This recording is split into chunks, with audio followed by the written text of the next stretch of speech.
Bonjour à tous. Bienvenue déjà à ce talk. Donc je me présente, je m'appelle Jonathan, je suis data engineer chez Sphere depuis à peu près 2 ans. Je suis certifié data engineer Google et également certifié Airflow par Astronomer. Vous pouvez me retrouver sur LinkedIn, Twitter, selon vos préférences. Et aujourd'hui, je vais vous raconter une histoire. Mais avant de vous raconter l'histoire, j'aimerais savoir ici qui a déjà eu une information en retard. Donc typiquement, dans la vie de tous les jours, ça peut être vous allez faire les courses, vous ne savez pas qu'il manque des œufs, vous revenez, et vous devez retourner en course pour aller rechercher des œufs. Moi, je trouve ça hyper énervant. Est-ce qu'il y en a qui ont déjà été dans ce cas-là? Bon. Alors, ça tombe bien parce qu'on va gérer ce problème au niveau de la data. On ne va pas régler votre problème de course, mais on va essayer de régler le problème de données. Donc, il était une fois au pays de la data. Vous vous retrouvez au milieu d'éléphants, de serpents, de chiens. Ça ressemble plus à une jungle. Finalement, vous voyez quelqu'un au loin. Psst, ma data est à la bourre. Calmez-vous. Qui êtes-vous? Qu'est-ce qui se passe, monsieur? Ce monsieur s'appelle Albert. C'est un nom tout à fait original. Et il a programmé un robot pipeline qui s'occupe de charger ses données. Finalement, il n'est pas content de son robot. Il est tout le temps en retard et il fait n'importe quoi. Bon, très bien. Albert, on peut peut-être t'aider. Et on va voir ce qu'on peut faire. Allons voir directement ce robot. Il me fait penser un peu à Nono, l'ami d'Ulysse. Et il doit faire plusieurs choses. Donc chaque jour, il doit intégrer 3 sources de données dans un data lake. Ensuite, il récupère un référentiel à partir de données extérieures. Il met à jour 3 tables dans le data row. Après ça, il expose ces données aux différents utilisateurs. Et éventuellement, il peut vérifier que les données sont bien à jour. Si on doit schématiser ça, finalement, on va avoir des scripts Python qui vont arriver et prendre cette donnée pour l'intégrer dans le Node Data Lake, qui est ici une base Postgre. Ensuite, on va récupérer le référentiel extérieur, qui est ici le référentiel de magasin. Et on va avoir une partie de compute, avec là un job Spark, qui va mettre à jour les différentes bases dans notre base Postgre, les différentes tables dans la base Postgre. Et enfin, on va pouvoir récupérer un référentiel extérieur, qu'on va appeler ici des métadonnées, pour exposer les vues aux différents utilisateurs. Donc ça peut être d'autres équipes ou des utilisateurs externes. Ici, le plus simple, ce serait d'utiliser, je pense, Terraform. Donc on pourrait s'en servir.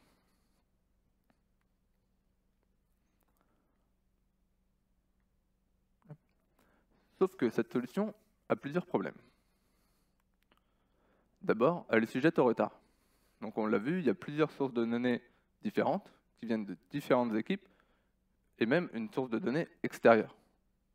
À ce moment-là, on n'est pas garant, on n'a pas la garantie que cette donnée est là au moment où on veut. On ne sait pas si cette donnée est à jour. Ensuite, elle est sujette aux variations de volume. Par exemple, lors de campagnes de pub ou de gros événements, typiquement Noël, on va avoir des larges volumes de données. Et finalement, à moins de donner tout le temps les ressources au maximum à Spark, par exemple, pour qu'il puisse gérer ces volumes-là, on va finalement gaspiller de la ressource et ce n'est pas pertinent. Ce système est un peu tout ou rien, c'est-à-dire que si, comme on a des tâches qui s'exécutent l'une à la suite des autres, on a finalement une tâche qui va fail, alors toute la pipeline va fail. Encore pire, si on n'a pas de monitoring, finalement, l'une des tâches va fail, les autres vont quand même s'exécuter, et alors là, on va process des données qui ne sont pas bonnes et qui ne sont pas à jour. Tout ça nous amène donc à un game over. Bon, c'est pas grave, on va mettre à jour notre robot, on perd une vie, mais on en a encore 2. Donc Albert n'est toujours pas content, mais cette fois, on a un robot qui est livré avec un manuel d'utilisation. On notera la qualité du montage. Et ici, on a besoin donc d'un orchestrateur. Pourquoi on a besoin d'un orchestrateur? Parce qu'on a plusieurs problématiques, notamment le monitoring et l'exécution tout ou rien, qui ne nous permettent pas d'avoir quelque chose de pertinent et de périn. Mais alors, qu'est-ce qu'un orchestrateur? Un orchestrateur, donc déjà, il y a plusieurs solutions d'orchestration disponibles sur le marché. Il peut y avoir Prefect, Daxter ou encore Kestra, par exemple. Et ici, nous, on va utiliser Airflow par la suite. Donc un orchestrateur, c'est un outil qui permet de rendre automatique donc la configuration, la coordination et le monitoring d'un traitement. Si on se penche sur le schéma, ici on a un scheduler en bas à gauche qui lui va s'occuper de lancer le traitement à intervalle de temps voulu. On a également un exécuteur qui, comme son nom l'indique, va exécuter la tâche. Cet exécuteur va être en lien avec des scripts Python, en général. Ça dépend bien sûr des orchestrateurs.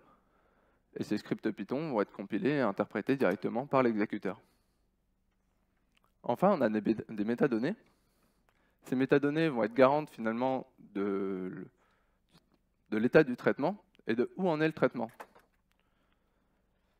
En gros, c'est grâce à ça que si on met une UI derrière, l'utilisateur, lui, va pouvoir voir réellement, en temps réel, ce qui se passe.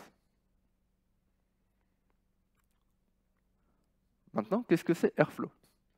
Airflow, c'est une solution d'orchestration, comme je le disais juste avant, qui a été écrite en Python et qui a été développée initialement, donc, pour l'historique, en 2014 par Airbnb, qui l'utilise encore aujourd'hui pour ses propres traitements en prod.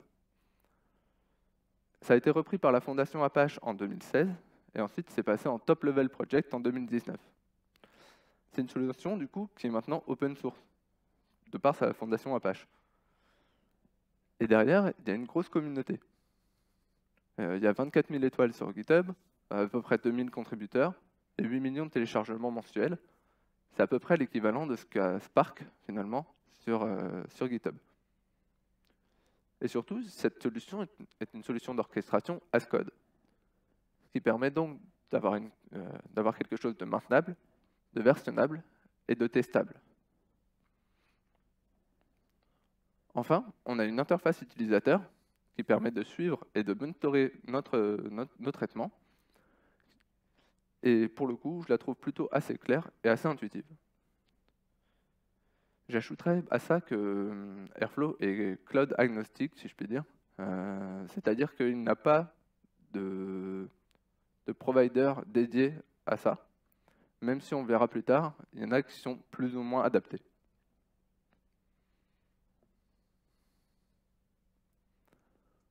Pourquoi Airflow? Donc d'abord, on a vu qu'il nous fallait une solution d'orchestration. C'en est une, donc par définition, ça va répondre à notre besoin. Airflow, c'est une solution qui est mature, qui a déjà fait ses preuves, qui est encore utilisée aujourd'hui par un certain nombre d'entreprises, pour le cas de Decathlon qui est passé juste avant moi, et qui l'utilise en production. C'est une solution aussi qui est toujours en développement. Et ça permet donc d'avoir toujours de nouvelles features et toujours des améliorations qui sont annoncées assez régulièrement par Airflow et par la fondation Apache. Encore dernièrement, il y a eu un Airflow Summit qui a été organisé où un tas de nouvelles features et de nouvelles améliorations ont pu être utilisées par la fondation Apache. Enfin, je le répète, c'est une solution open source avec une grosse communauté. Pourquoi je le répète? Parce que c'est vraiment important de se dire que dans n'importe quelle situation et avec n'importe quel autre environnement autour de Airflow, on pourrait faire graviter aussi bien Terraform que BigQuery qu'un autre cloud provider ou encore des bases Postgre. Finalement, Airflow va pouvoir gérer tout cet environnement varié et diversifié. Et ça, c'est grâce à la communauté qui développe eux-mêmes les opérateurs et les connecteurs aux différents autres environnements. Et enfin, cloud friendly, comme je disais juste avant, donc il y a des versions managées qui sont disponibles sur Airflow, mais je vous en parlerai plus tard. Si on revient donc à l'utilisation de Airflow et au schéma de l'orchestrateur global, finalement, il n'y a pas grand-chose qui change. La différence, elle réside dans l'exécuteur. Alors, en effet, sur Airflow, on peut avoir un ou plusieurs exécuteurs qui vont travailler avec un ou plusieurs workers. Ce qui fait qu'en fait, on peut avoir plusieurs traitements qui sont pris en charge, mais les tâches vont être individuellement traitées par les workers. C'est intéressant de savoir ça parce que les tâches, du coup, ne peuvent pas communiquer directement entre elles. Et c'est un parti pris de Airflow, comparé à d'autres solutions d'orchestration, qui peut parfois être contraignant, mais qui peut parfois avoir de grands avantages. Aussi, du coup, c'est l'exécuteur qui prend en charge le traitement au global, et donc on peut avoir une file d'attente à l'exécution, ce qui permet de ne pas bloquer le système. Mais alors, à quoi ça ressemble tout ça? Là, ici, je vous présente un DAG. C'est l'élément de base de Airflow.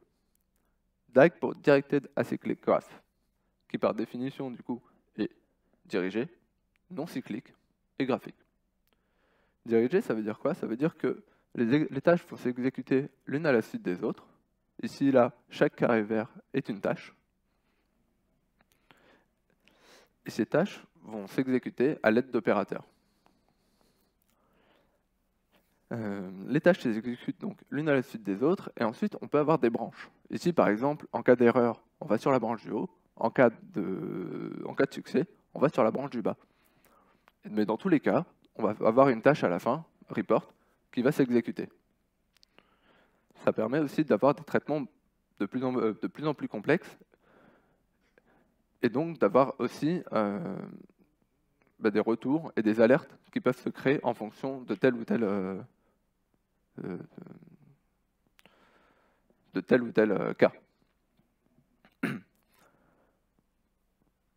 Donc le tout est orchestré par le scheduler, dont je vous parlais juste avant, qui lance à intervalles réguliers les DAG. J'en viens donc aux opérateurs. Les opérateurs, c'est un peu des templates d'exécution qu'on va configurer avec les paramètres qu'on lui passe. Donc ici, je prends un cas simple, un bash operator, qui va exécuter une commande bash. Donc ici, la commande bash, on lui passe un argument, c'est echo ldef fastlead. Et par contre, j'ai un autre argument, le task ID, qui est obligatoire pour n'importe quelle tâche, et qui va être l'identifiant unique de cette tâche.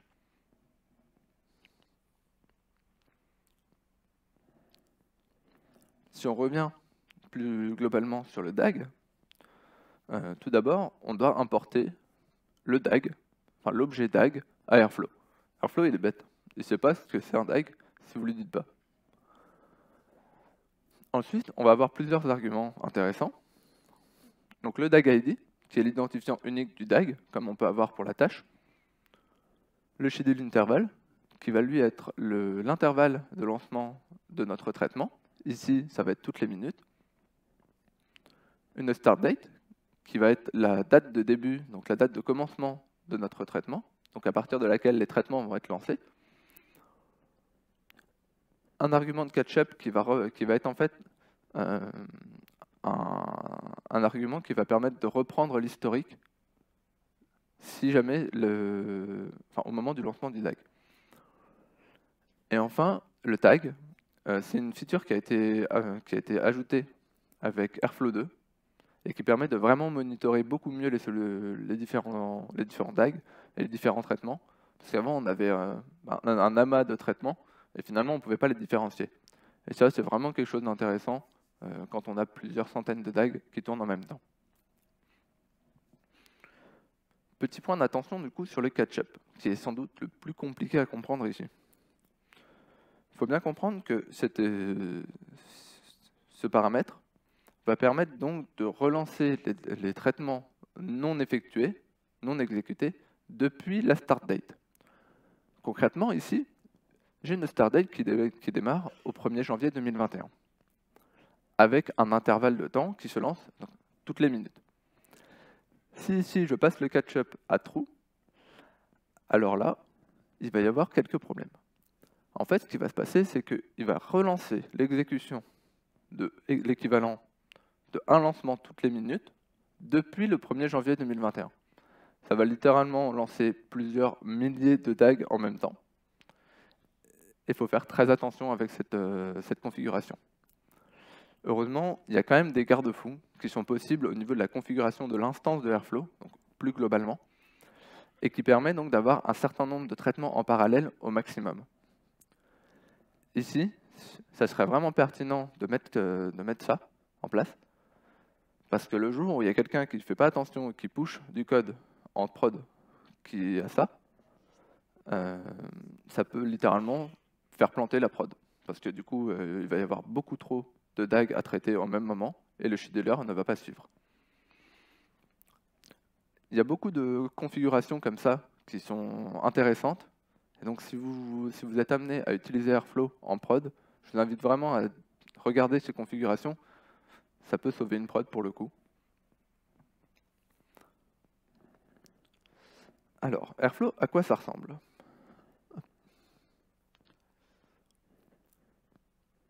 Alors, ici, j'arrive sur l'interface de Airflow. Alors, ici, donc, je vais avoir l'ensemble de mes traitements. Ici, c'est les traitements typiques qu'il y a de Airflow quand on le lance. C'est les traitements d'exemple. Je vais avoir donc le nom du traitement, les tags, et savoir s'il est activé ou non. J'ai également le propriétaire. Par défaut, c'est Airflow, c'est le compte admin de base du système. J'ai également différentes informations, comme par exemple le schedule intervalle, ou alors l'état des derniers lancements.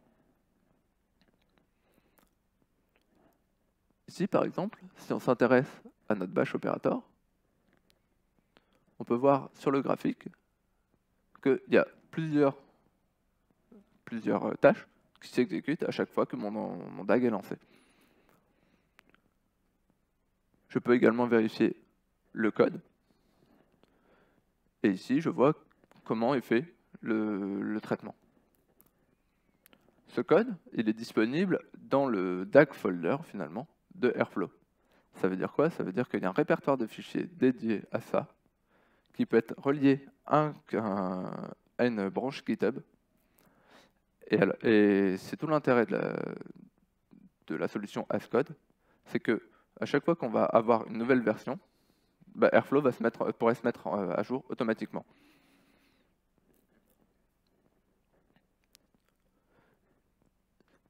Il y a une autre feature qui a été ajoutée avec Airflow 2, c'est le calendrier. Alors ça peut être pas de mine comme ça, mais avant, ce qu'on avait, c'était une suite d'exécution, une suite des exécutions, comme on peut l'avoir juste à côté, ici. Donc vous imaginez que là, si vous avez plusieurs centaines d'exécutions à la suite, vous devez scroller. Avec le calendrier, vous avez une vue plus globale de ce qui se passe. Enfin, on peut avoir d'autres choses dans Airflow, notamment des variables d'environnement. Ici, c'est les variables d'environnement qui vont me permettre de me connecter à mon Postgre en local, mais également des connecteurs. Ici, par exemple, un connecteur Spark. J'aurais pu également créer une connexion avec Postgre ici. D'ailleurs, si on regarde, ici, on a tout un tas de connexions possibles. Je pourrais connecter ça avec Amazon Web Services, Azure Data, j'arrive pas à le lire, mais Data Factory, voilà. Et tout un tas d'autres choses. Ici, il n'y a pas tout, parce qu'en fait, il faudrait ajouter toutes les dépendances de Airflow en même temps. Donc on ne surcharge pas le système, on met en place que ce qu'on utilise.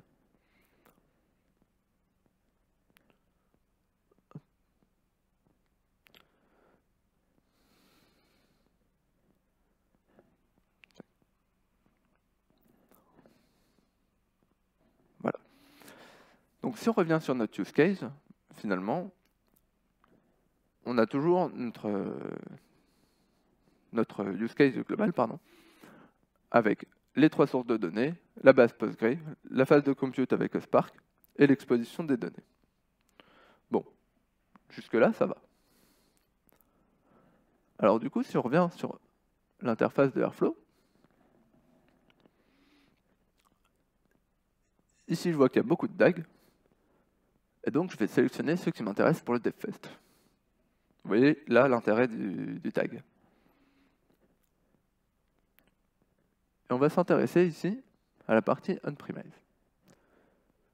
Donc qu'est-ce qu'on va avoir? On va avoir un début de traitement, plusieurs sensors qui vont vérifier si les fichiers de données sont bien disponibles. Ici, par exemple, on pourrait très bien recevoir les fichiers sous format CSV, ou Avro, ou Parquet, ou n'importe quoi d'autre. Ça pourrait également être des tables qui sont mises à jour. Donc là, on vérifie que les fichiers sont bien là. Si les fichiers sont bien là, on les charge. On va également récupérer ici le référentiel extérieur, donc le référentiel de magasin. Une fois que tout est OK, on peut passer au compute sur Spark. Et enfin, la partie d'exposition des données sur Terraform.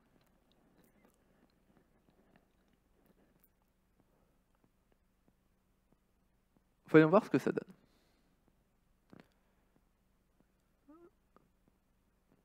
Ici, j'ai mon premier traitement qui est lancé. Tout se passe bien.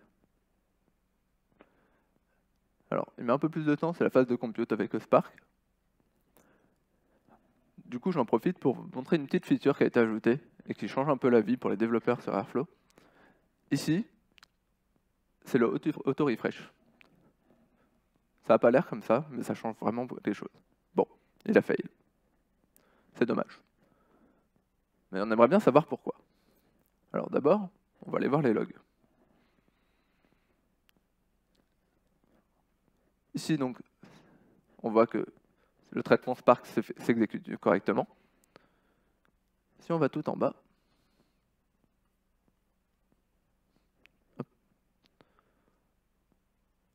on voit que là, il n'a pas pu se connecter à la base Postgre. Bon.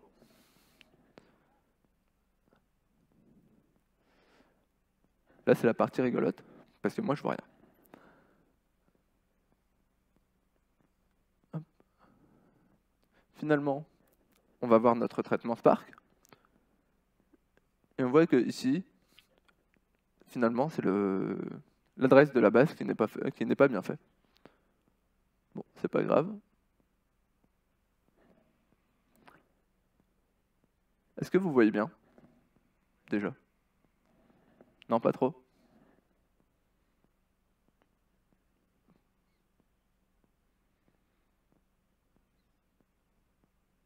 C'est mieux? Parfait. Donc ici, ce que je disais à l'instant, si on voit que le NI Postgre IP, ça n'a rien à faire là, je le change. Je sauvegarde, et ici, le fichier Spark est directement directement mis à jour, et c'est un fichier qui va être appelé par l'exécuteur. Donc si je reviens, je n'ai pas besoin de recompiler quoi que ce soit. Si je reviens donc sur ma tâche, je peux clear uniquement cette tâche, c'est-à-dire que tous les chargements qui ont été faits en amont par les autres opérateurs n'ont pas à être exécutés. Donc on ne recharge pas la base de données. On relance juste le job Spark.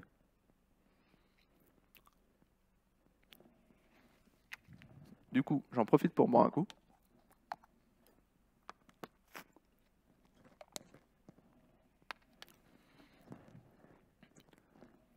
C'est un petit peu long parce que le Spark se lance. Ici, on va voir dans les logs. On voit qu'il se réexécute bien.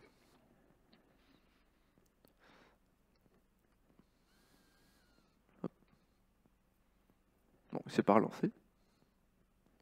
C'est l'effet démo. Est-ce que j'aime bien?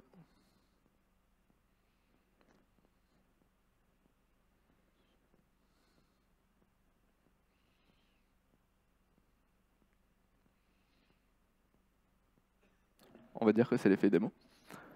Bon, heureusement, j'avais prévu. Hop.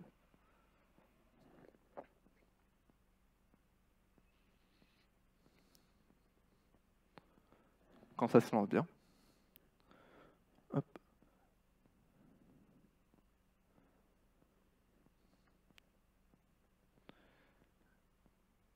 Donc finalement, sur cette vidéo, que j'avais déjà enregistrée à l'avance, là j'ai relancé de la même manière le job Spark.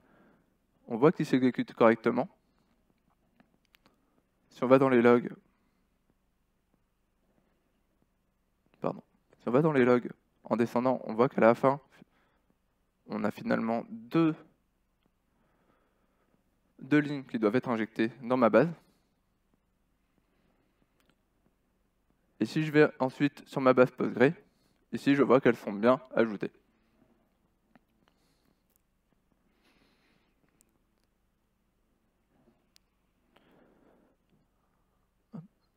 Si on se penche plus particulièrement sur le code de cette solution, ici, comme je le montrais tout à l'heure, on a l'import qui se fait au niveau de Airflow, donc l'import de l'objet DAG, les imports des différents opérateurs. Ici, on a une fonction qui s'appelle load to Postgre, qui est simplement un code Python qui charge dans la base Postgre les données. Ce qui est intéressant ici, c'est que finalement, les variables d'environnement que j'ai définies tout à l'heure dans Airflow, elles sont bien, on les récupère ici.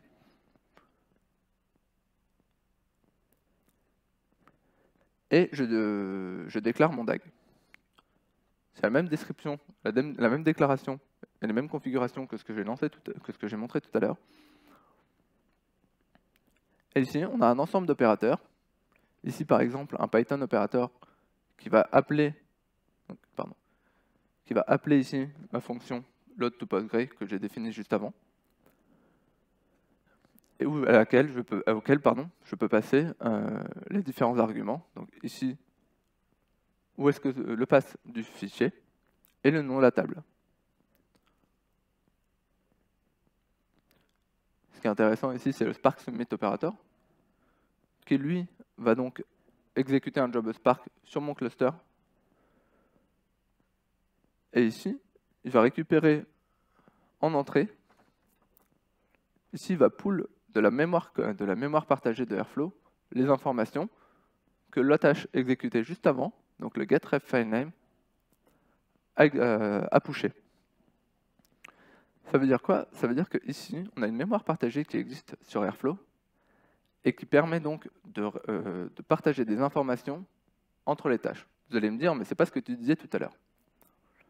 Certes, en fait, ils ne peuvent pas communiquer directement entre elles, les tâches. Par contre, il y a bien une mémoire partagée qui permet donc de partager des informations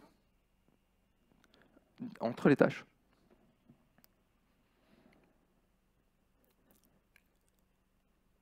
Et enfin, ici, on va déclarer l'ordonnancement et le contrôle de l'exécution des tâches. Donc ici, on va dire, bah voilà, ça commence avec la tâche start. Ensuite, on passe sur sensor, load file, et on arrive sur un load OK. Ces trois tâches-là sont les trois tâches qu'on avait en parallèle, juste avant, dans l'interface graphique. Ensuite, on ajoute la ressource extérieure. Et enfin, on a la fin du traitement qui s'exécute de manière linéaire.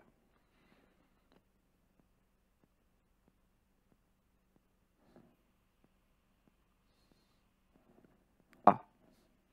Mais alors, qu'est-ce qui se passe?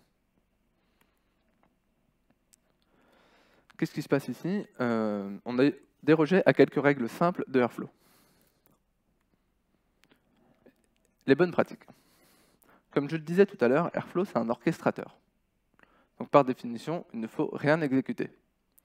Or, dans notre cas, quand on utilise cet opérateur qui appelle la fonction load to Postgre, en fait, la charge d'exécution va se situer sur la machine de Airflow.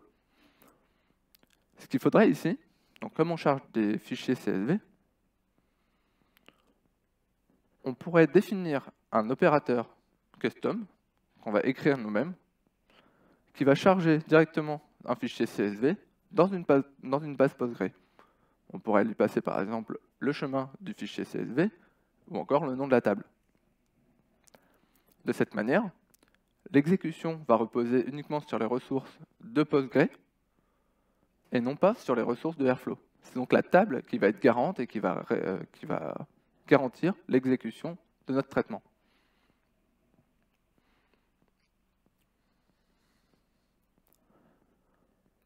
La bonne pratique numéro 2, c'est que là, on utilise donc XCOM, qui est la mémoire partagée de Airflow, et on lui passe des données.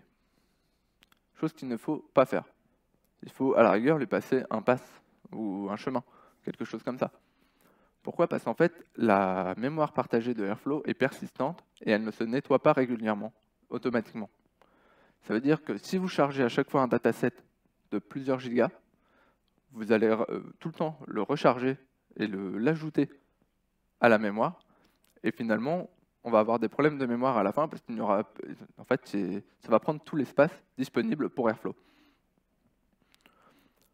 Même dans le cas où on passe juste des chemins ou des choses comme ça, des tout petits objets entre les opérateurs, il faut faire attention à bien régulièrement nettoyer la mémoire partagée, de telle manière qu'on n'ait pas de problème de performance derrière.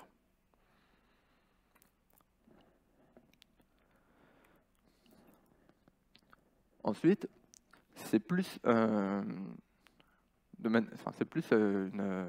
pratique de confort, plutôt qu'une réelle problématique de performance ou quoi. Mais je vous conseille vivement de garder les mêmes templates au niveau de votre code et de la déclaration de vos traitements.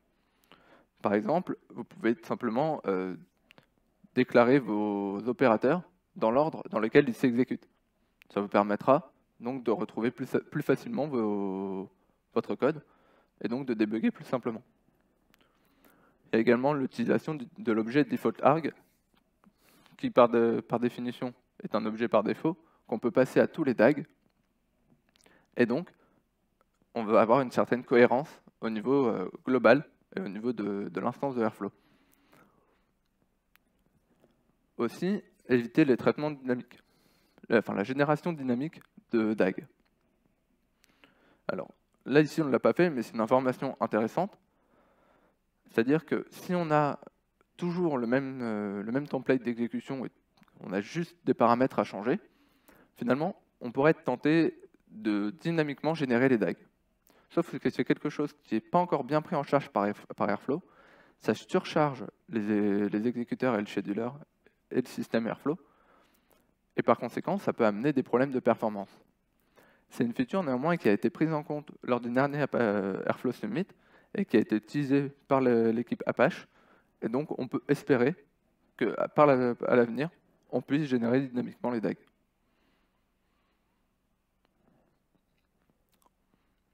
Bon ben voilà. Alors, Albert est content, mais il voit des nuages. Bon, qu'est-ce qui nous amène? Le cloud. Faisons donc un tour d'horizon de ce qui se passe sur le cloud. D'abord, Google, qui a une version managée de Airflow qui s'appelle Cloud Composer. C'est une version managée donc, qui propose Airflow 2. Alors ça peut paraître anecdotique maintenant que Airflow 2 est lancé, mais il y avait encore des versions 1 il y a encore quelques mois. Et la différence entre les deux versions est assez significative pour le mentionner.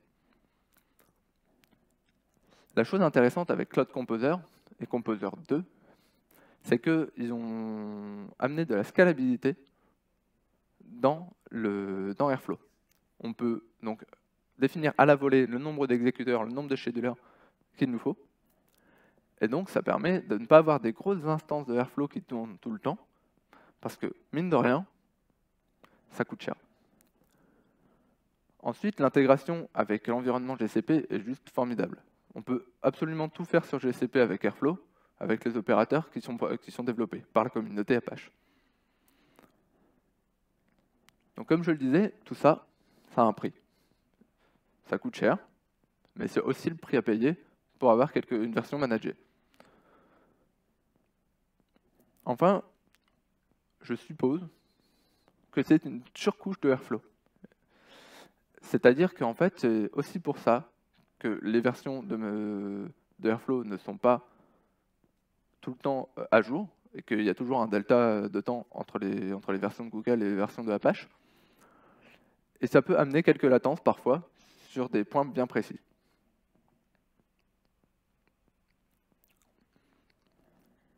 Bon, sur Amazon, donc il y a le service MWAA pour Managed Workflow on Apache Airflow, qui est aussi une version managée, qui propose également Airflow 2, avec une intégration avec AWS qui est très bonne. Pas autant que Google, malheureusement, mais qui est quand même très bonne. Et comme je le disais, on retrouve les mêmes inconvénients que Google, le prix, et également la surcouche, qui, de la même manière que pour Google, va être, par exemple, pour les connecteurs ou pour simplement pouvoir tourner sur les VM du cloud.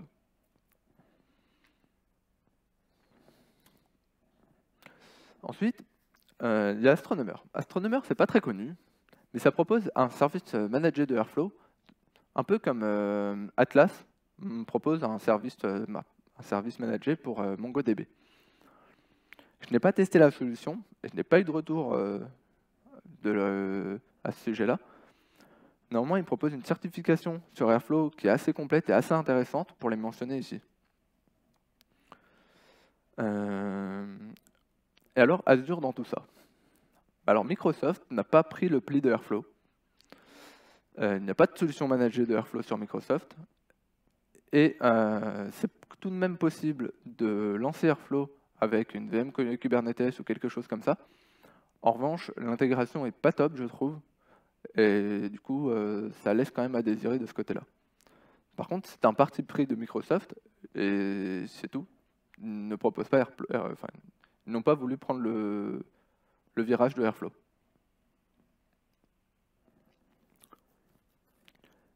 Si on prend l'exemple du coup de GCP, je peux peut-être retourner.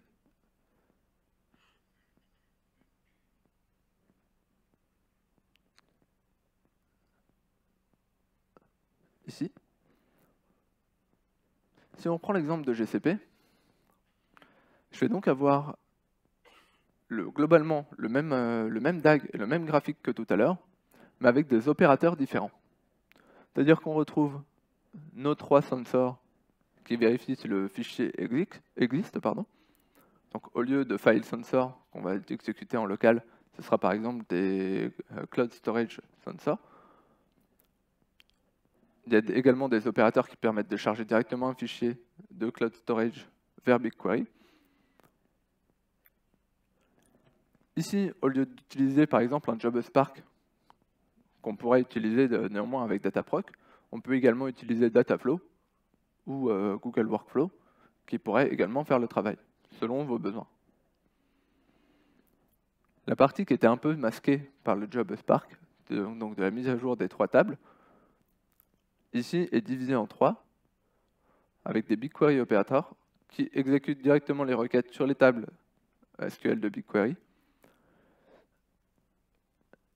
Et enfin, on a toujours notre opérateur Terraform à la fin.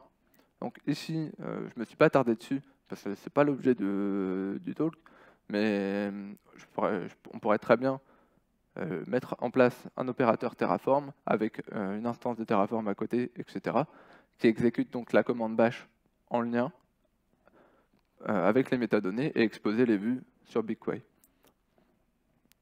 Ça peut également aller encore plus loin. On pourrait très bien, à la suite de ça, donc ça c'est un ETL classique finalement, on pourrait très bien avec Airflow déployer de manière récurrente un modèle de machine learning. Ou encore mettre à jour des tableaux sur Power BI ou des choses comme ça. C'est vraiment très complet.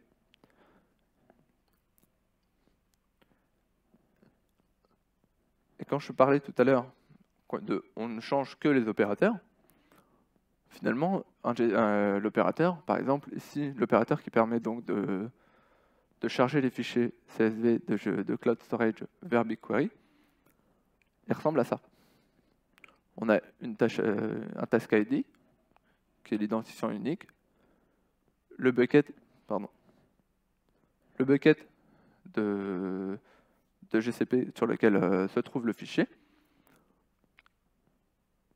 tout simplement le chemin du fichier, et enfin, on peut spécifier même un schéma et le mode d'écriture qui va s'exécuter. Et à ce moment-là, on a juste changé un opérateur, et ça change totalement l'environnement. Pour tout ce qui est opérateur, je vous invite donc à vous référer à la doc. Je ne pourrais pas vous en faire la lecture, malheureusement, mais c'est vraiment très complet, et vous avez 90% de chance de trouver ce que vous voulez. Et si malheureusement vous ne trouvez pas, comme je disais tout à l'heure, on peut définir soi-même des opérateurs qu'on va surcharger, qui vont être appropriés à nos besoins. Bon ben voilà, Albert est content. On a résolu son problème. On passe sur le cloud. En fait, pour le dernier mot, je dirais que Airflow prend tout son sens quand on le met sur le cloud. On-prem, il va être pertinent de l'utiliser dans certains cas, mais la force de Airflow réside vraiment dans son environnement et dans sa globalité, où il va pouvoir s'intégrer avec d'autres outils. Donc les opérateurs cloud, alors qu'aujourd'hui on utilise de plus en plus le cloud, sont là et sont encore développés et maintenus par la communauté. C'est là qu'il va prendre toute sa force et toute sa puissance. Je vous donne également un voucher, Albert, vous donne un voucher, qui permet donc de passer la certif Astronomer. Donc c'est une certif qui est assez intéressante, et là ça vous permet de la passer gratuitement. C'est toujours sympa d'avoir des potes comme Albert. Aussi, je vous mets un QR code pour le feedback de la presse. Et merci à tous de votre présence. Et si vous avez des questions, n'hésitez pas. Il y a un micro qui va passer dans la salle.